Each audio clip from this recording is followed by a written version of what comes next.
Inilah yang tengah dirasakan oleh masyarakat Indonesia dan juga dunia.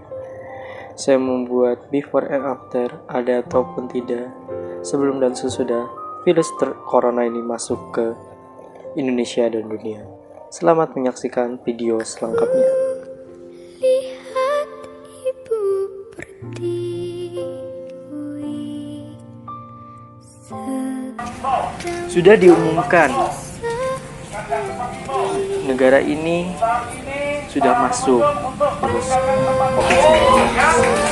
Tapi di video ini sudah ditegur oleh pihak aparat akan penyakit ini, jadi mereka melihat video ini sudah membubarkan diri. Atas keterangan pihak mereka,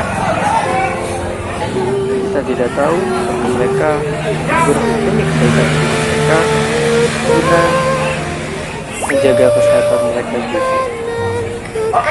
Mumpung mereka tidak pernah. Inilah grafis yang menunjukkan virus corona. Kurva yang melengkung habis ini artinya suatu saat wabah ini akan berhenti. Nah, garis ini mewakili kapasitas rumah sakit dan tenaga kesehatan. Jadi semua yang di bawah garis ini kemungkinan besar akan dirawat, tapi yang di atas garis ini kemungkinan besar kesulitan dan bahkan meninggal dunia. Nah, tugas kita adalah membuat kurvanya tuh nggak terlalu melonjak tinggi, sehingga semua orang yang sakit bisa masuk ke dalam rumah sakit dan ditangani oleh petugas kesehatan. Jadi gimana caranya membuat kurva ini menjadi landai? Orang itu sakit nularin orang lain. Nah, orang yang sudah sembuh, tubuhnya jadi punya imunitas, sehingga kemungkinan dia tertular lagi itu kecil atau hampir nggak ada. Sehingga caranya sebuah wabah apapun itu dari zaman dulu berhenti adalah ketika cukup banyak orang kena virusnya, lalu menjadi imun sehingga virusnya nggak bisa punya orang untuk ditularin lagi.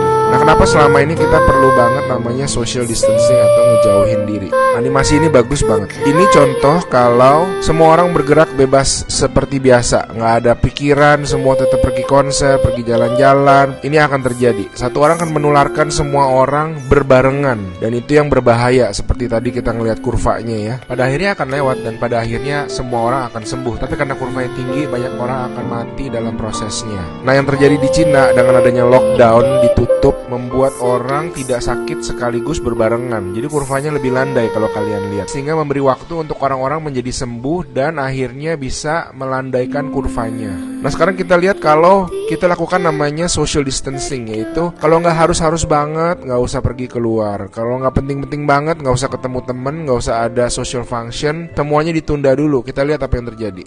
Nah, bahkan ini ada simulasi satu lagi. Kalau social distancingnya itu bener-beneran ekstrim, orang nggak boleh keluar, ada jam malam dan sebagainya. Ini yang terjadi. Kita lihat beda banget kan. Jadi ada orang yang akan tetap sakit, tapi mereka bisa masuk rumah sakit dan dirawat. Jadi teman-teman, please do your social distancing, stay at home, work from home, anywhere you can. Ada orang-orang yang nggak bisa, saya mengerti, tapi sebisa mungkin lakukanlah semuanya itu. A good way of doing it is to imagine that you do have the virus, yeah, and change your behaviour so that you're not transmitting it. sedang bersusah.